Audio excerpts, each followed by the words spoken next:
Radio Himalaya. कितना सुंदर कितना प्यारा उत्तराखंड हमारा, सतत विकास के लक्ष्यों को करेंगे हम पूरा, ये संकल्प है हमारा। Radio Himalaya. Institute for development support और गोविंद बल्लभ पंत राष्ट्रीय हिमालय पर्यावरण संस्थान की प्रस्तुति। संयुक्त राष्ट्र सतत विकास लक्ष्य एवं उत्तराखंड परिप्रेक्ष्य को समर्पित रेडियो श्रृंखला में आप सभी श्रोताओं का हार्दिक स्वागत है। मैं हूं जयप्रकाश पंवार जेपी और साथ में मैं हूं आशना कलियर। प्यारे श्रोताओं, रेडियो हिमालय के पिछले अंकों में हमने संयुक्त राष्ट्र सतत विकास लक्ष्यों की उत्पत्ति और उससे जुड़ी ऐतिहासिक यात्रा से परिचय करवाया था और साथ ही उत्तराखंड में सतत विकास लक्ष्यों की स्थिति, परिस्थिति और प्रगति की कहानी से भी रूबरू करवाया था। आज के इस अंक में हम सतत विकास लक्ष्यों के 17वें लक्ष्य अर्थात लक्ष्य के लिए भागीदारियां यानी क्रियान्वयन प्रक्रियाओं को मजबूत करना और सतत विकास के लिए वैश्विक भागीदारी सुनिश्चित करना विषय को उत्तराखंड राज्य के परिप्रेक्ष्य में जानने का प्रयास करेंगे।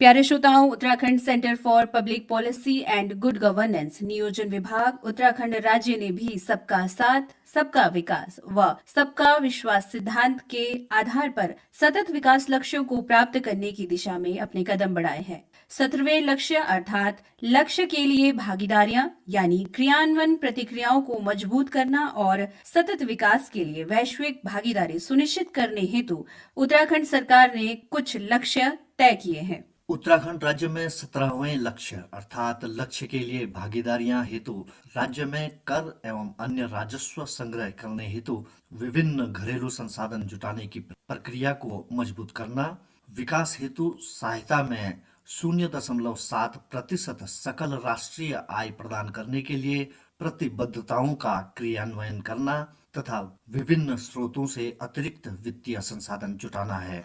ऋण, वित्त पोषण को प्रोत्साहन, ऋण राहत तथा नीतियों के माध्यम से दीर्घकालीन ऋण हासिल करना, निवेश संवर्धन व्यवस्था को अपनाना और कार्यवाही में करना, विज्ञान, प्रौद्योगिकी और नवप्रवर्तन की उपलब्धता को बढ़ाना तथा पर्यावरणीय प्रौद्योगिकी के विकास व अंतरण के प्रचार प्रसार को बढ़ावा देना है। प्रौद्योगिकी एवं नव परिवर्तन क्षमता निर्माण को प्रचारित करते हुए प्रौद्योगिकी के उपयोग में वृद्धि करना, सतत विकास लक्ष्यों को क्रियान्वित करने के लिए प्रभावी क्षमता निर्माण को क्रियान्वित करना, भेदभाव रहित और न्याय संगत बहुपक्षीय व्यवसाय प्रणाली को बढ़ावा देना, राज्य में निर्यात में पर्याप्त वृद्धि करना है। विश्व व्यापार संगठन के अनुरूप दीर्घकालिक आधार पर शुल्क मुक्त और कोटा मुक्त बाजार उपलब्धता के क्रियान्वयन को सुनिश्चित करना, नीतिगत समन्वयन और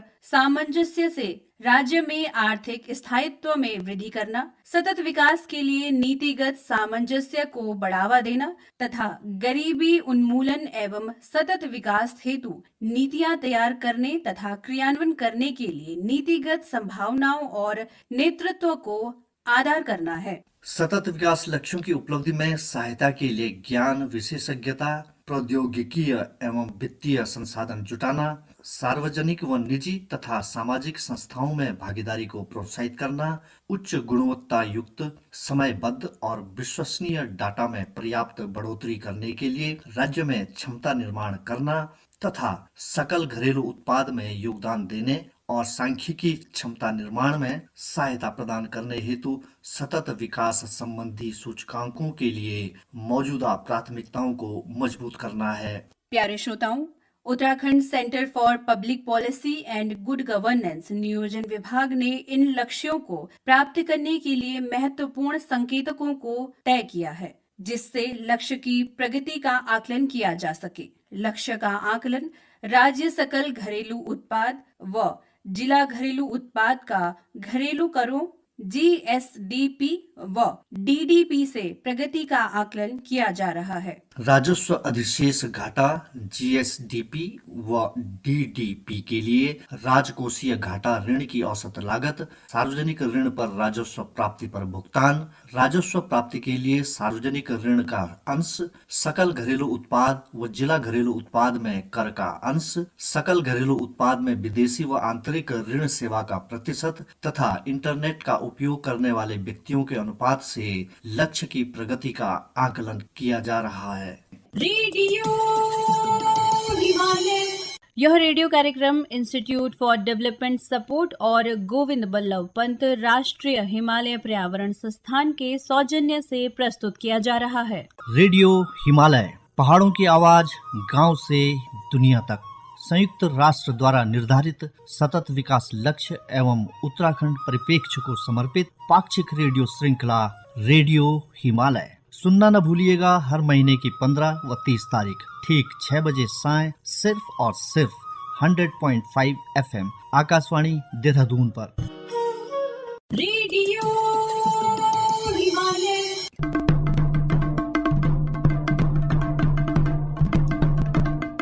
प्यारे श्रोताओं, थोड़ा माहौल बदलते हैं और सुनते हैं उत्तराखंड सतत विकास लक्ष्य पर आधारित यह रिपोर्ट।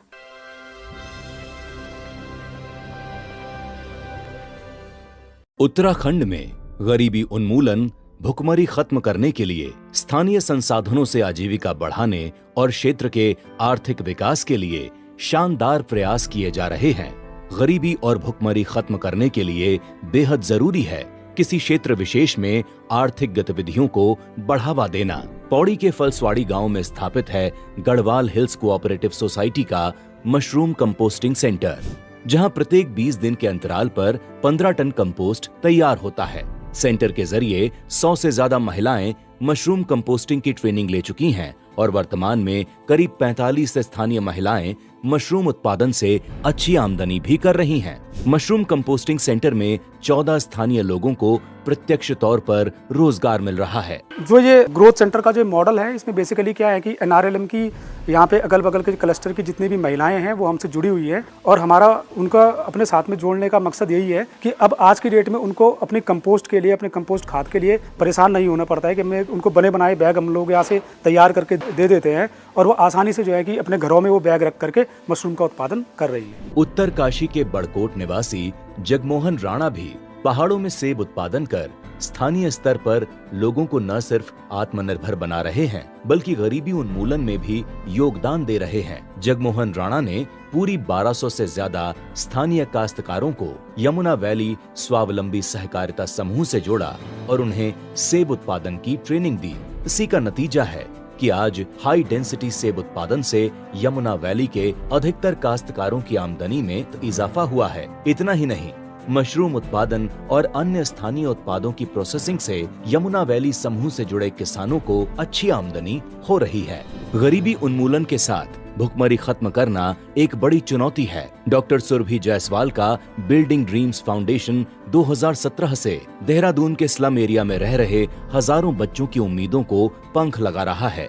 इसके लिए फाउंडेशन ने नायाब पहल की है। शादी पार्टियों में खाने की बर्बादी रोकने के लिए बिल्डिंग ड्रीम्स फाउंडेशन ऐसे लोगों से बचे हुए खाने के लिए संपर्क करता है और इसे मील्स ऑन व्हील्स के जरिए एकत्रित करके उन बच्चों में बांटता है जो भूख से जूझ रहे हैं। फाउंडेशन अब तक 3500 किलो से ज्यादा भोजन एकत्रित कर चुका है। फाउंडेशन के प्रयासों से देहरादून के स्लम एरिया में 1 लाख से ज्यादा लोगों तक मुफ्त पौष्टिक भोजन उपलब्ध कराया जा चुका है। कोरोना महामारी के दौरान भी बिल्डिंग ड्रीम्स फाउंडेशन 17,600 से ज्यादा लोगों को पका हुआ पौष्टिक भोजन मुहैया करवा चुका है। इस तरह से हम हर एक बच्चे को उसके बस्ती से लेकर स्कूल तक के पहुंचने का सफर तय करते।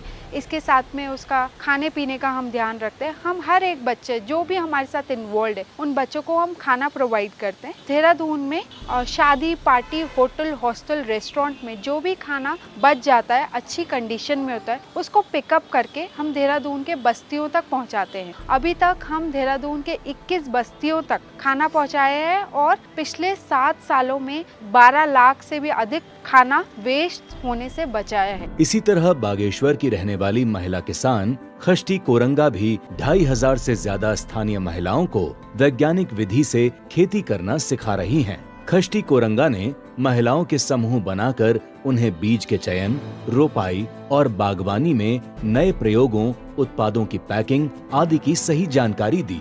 खष्टी कोरंगा ने कीवी उत्पादन के लिए महिलाओं में जज्बा जगाया। इसी का नतीजा है कि आज बागेश्वर का श्यामा गांव कीवी उत्पादन में अग्रणी बना है। गरीबी उन्मूलन के लिए जरूरी है आजीविका के संसाधन बढ़ाना और Uttaranchal youth and rural development centre इसमें अहम भूमिका निभा रहा है। बेशकीमती जड़ी बूटी कुटकी उच्च हिमालयी क्षेत्रों में उगती है। समुद्र तल से 6000 फीट की ऊंचाई पर स्थित चमोली का सीमांत गांव घेस कुटकी उत्पादन के लिए आदर्श जगह है। साल 2005 में Uttaranchal youth and rural development centre ने घेस में कुटकी उत्पादन शुरू किया। शुरुआत में 32 किसान कुटकी उत्पादन से जुड़े, लेकिन इसके फायदे देखते हुए आज 300 से ज्यादा किसान कुटकी उत्पादन कर रहे हैं।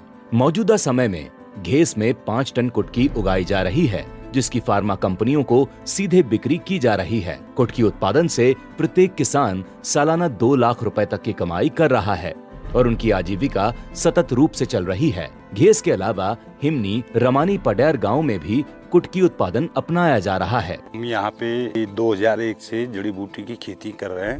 2001 में हमने जब शुरुआत की तो हमारे पास अनेक प्रकार की यहाँ पे समस्याएं थी। आज की डेट पे मेरे पास 100% पूरे किसान यहाँ पे खेती कर रहे हैं कुटकी की, और अपने जीवन यापन करने के लिए उनको थोड़ा सा गुजर बसर, उनका परिवार का भरण पोषण हो रहा है। कम से कम एक किसान 1-1.5 लाख पर ईयर कमा लेता है। पहाड़ों में मौजूद मंडवा, झंगोरा, भट्ट, गहत से पिथौरागढ़ की देवकी देवी चटपटे नमकीन तैयार कर रही हैं।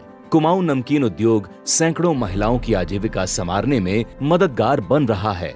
पहले हमारे परिवार की गिनती नगर के संभ्रांत परिवारों में होती थी। समय के चक्र को कोई नहीं जानता। कारोबार छिन गया तो हम सड़क पर आ गए, तो हमने अपना काम दोबारा शुरू किया। छोटे छोटे 1-2 रुपए की पैकिंग से हमने काम शुरू किया। तो मेरे पति का खोजी दिमाग, उन्होंने कहा भाई नमकीन तो सभी बनाते हैं, क्यों ना हम कुछ हटके अलग तरह से एक नमकीन बनाएं, और जिससे हमारे यहाँ के लोगों को रोजगार मिलेगा, हमारा पलायन रुकेगा। इस सोच के कारण हमने वहाँ के जो मोटे अनाज थे, मडुआ, भट्ट, गहत, झंगोरा, जिनको लोग जानवरों को खिलाते थे, उनका मूल्य संवर्धन कर हमने नए रूप में लोगों के बीच रखा। फिर तो मेरा कारोबार बढ़ता ही गया। हमने मडुए से बहुत 2-2, 3-3 किस्म की नमकीनें बना दी। एक से बढ़कर एक नमकीन है झंगोरे की। आजीविका के साधन जुटाकर आर्थिक विकास, गरीबी उन्मूलन और भुखमरी खत्म करने के सतत विकास लक्ष्यों की प्राप्ति में Garhwal hills cooperative limited, Uttaranchal youth and rural development centre और देविकी देवी ने उल्लेखनीय योगदान दिया है। इसके लिए उन्हें SDG अचीवर्स अवार्ड से सम्मानित किया गया।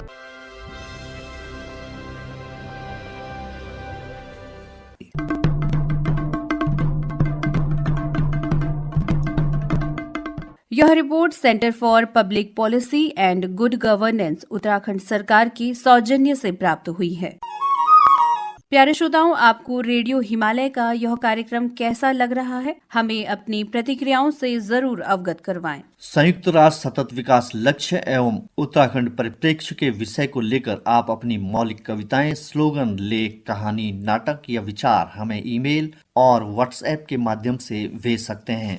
आपकी बेहतरीन रचनाओं को पुरस्कृत भी किया जाएगा। आप हमें अपनी प्रतिक्रियाएं और रचनाएं radiohimalay@gmail.com और व्हाट्सएप नंबर 8979037576 पर भेज सकते हैं। रेडियो कार्यक्रम की सहलेखक और समन्वयक थी दीपा। शोध, लेख और निर्देशक थे Jayaprakash Panwar JP। Media partner channel Mountain और आकाशवाणी देहरादून। प्रस्तुति इंस्टीट्यूट फॉर डेवलपमेंट सपोर्ट और गोविंद बल्लभ पंत राष्ट्रीय हिमालय पर्यावरण संस्थान, अल्मोड़ा, उत्तराखंड। प्यारे श्रोताओं, रेडियो हिमालय का आज का अंक अब यहीं पर समाप्त होता है। मुझे यानी आशना कंडियाल और जयप्रकाश पंवार JP को आज्ञा दें। नमस्कार। रेडियो हिमालय। कितना सुंदर, कितना प्यारा उत्तराखंड हमारा। सतत विकास के लक्ष्यों को करेंगे हम पूरा, करेंगे हम पूरा। ये संकल्प है